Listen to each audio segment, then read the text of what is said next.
നമസ്കാരം. കാലം ചെയ്ത ഫ്രാൻസിസ് മാർപ്പാപ്പയ്ക്ക് പ്രണാമം. ലിബറലിസവും സോഷ്യലിസവും എങ്ങനെ ഒരു മതത്തിനുള്ളിൽ കൊണ്ടുവരാം? മതത്തിനുള്ളിൽ നടക്കുന്ന തിന്മകൾ, അതായത് പൗരോഹിത്യത്തിൻ്റെ പേരിൽ നടക്കുന്ന തിന്മകളെ എങ്ങനെ നമുക്ക് കോമ്പൻസേറ്റ് ചെയ്ത് മാറ്റാൻ പറ്റും? അതിനുള്ള യഥാർത്ഥ പ്രതിവിധി എന്തൊക്കെയാണ്? ഇത്തരം കാര്യങ്ങളൊക്കെ മാർപ്പാപ്പ ചിന്തിച്ചിരുന്നു. അത് പ്രകടമായി തന്നെ സൂചിപ്പിക്കുകയും ചെയ്തു. പാലസ്തീനിലും ഉക്രൈനിലും ഒക്കെ നടക്കുന്ന യുദ്ധങ്ങളെ അദ്ദേഹം വിമർശിച്ചു. ഓരോ ജീവൻ്റെയും വില അറിയുന്ന ആളായിരുന്നു മാർപ്പാപ്പ.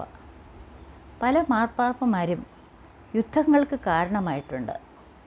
അധികാരക്കൊതിയും പണക്കൊതിയും ഒക്കെ കൊണ്ട് അവർ രാജാക്കന്മാരെ കൊണ്ട് യുദ്ധം ചെയ്യിപ്പിച്ചിട്ടുണ്ട്. പക്ഷേ നമ്മുടെ ഈ മാർപ്പാപ്പ അങ്ങനെയായിരുന്നില്ല. സാധാരണക്കാരിൽ സാധാരണക്കാരനായി ജീവിച്ചു. ക്രിസ്തുവിൻ്റെ അവതാരമാണോ എന്ന് തോന്നും വിധം പാപികൾക്ക് പുറത്തു കൊടുത്തു. പാപികളുടെ അക്സെപ്റ്റ് ചെയ്തു. അതവരൊക്കെ ചെയ്യിക്കുന്ന സർക്കംസ്റ്റാൻസസ് അദ്ദേഹം മനസ്സിലാക്കി. പ്രത്യേകിച്ചും ഈ പൗരോഹിതർ, പ്രത്യേകിച്ചും കാത്തലിക് പുരോഹിതന്മാരുടെ ഇടയ്ക്കുള്ള ലൈംഗികമായിട്ടുള്ള ചോദന അതെങ്ങനെ മാറ്റി നിർത്താം, അല്ലെങ്കിൽ അതിനുള്ള പ്രതിവിധി എന്താണ്, അതുപോലും അദ്ദേഹം തുറന്ന് സംസാരിക്കുകയുണ്ടായി. ആർക്കാണ് അതിനുള്ള ഒരു കഴിവുണ്ടാവുക, അല്ലെങ്കിൽ ശക്തി ഉണ്ടാവുക? അത് ഫ്രാൻസിസ് മാർപ്പാപ്പയ്ക്ക് തന്നെയാണ്. കാരണം ഒറ്റ കാരണമേ ഉള്ളൂ.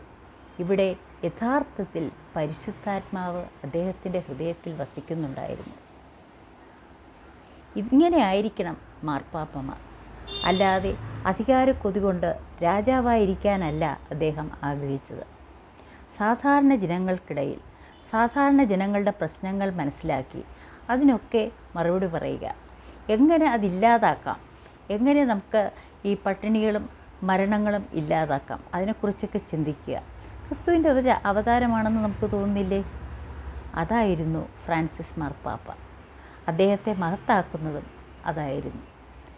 ശരിക്കും പറഞ്ഞാൽ ഏറ്റവും കൂടുതൽ, ഞാനൊരു ഹിന്ദു വിശ്വാസിയാണ്, എന്നാലും ഏറ്റവും കൂടുതൽ ഞാൻ ആരാധിക്കുന്ന ഒരു ആളായിരുന്നു ഫ്രാൻസിസ് മാർപ്പാപ്പ. എന്തു ചെയ്യാം, കുറേ കാലം കൂടി അദ്ദേഹം ഈ ഭൂമിയിൽ തുടരണമായിരുന്നു. എങ്കിൽ കുറേയൊക്കെ ചേഞ്ചസ് ഈ കാത്തലിക് സഭകളിൽ കൊണ്ടുവരാമായിരുന്നു. എല്ലാവരും അംഗീകരിക്കില്ല. കാരണം എല്ലാവരും പഴമയിലേക്ക്, ഓർത്തഡോക്സ് ആയിട്ടുള്ള രീതിയിലേക്കാണ് പോകാനായിട്ട് ശ്രമിക്കുക. പക്ഷേ അവിടെ ചേഞ്ച് കൊണ്ടുവരണം, കാലാനുസൃതമായ ചേഞ്ച് കൊണ്ടുവരണം എന്ന് ആഗ്രഹിച്ച ആ ബഹുമുഖ പ്രതിഭയ്ക്ക് എൻ്റെ നമസ്കാരം.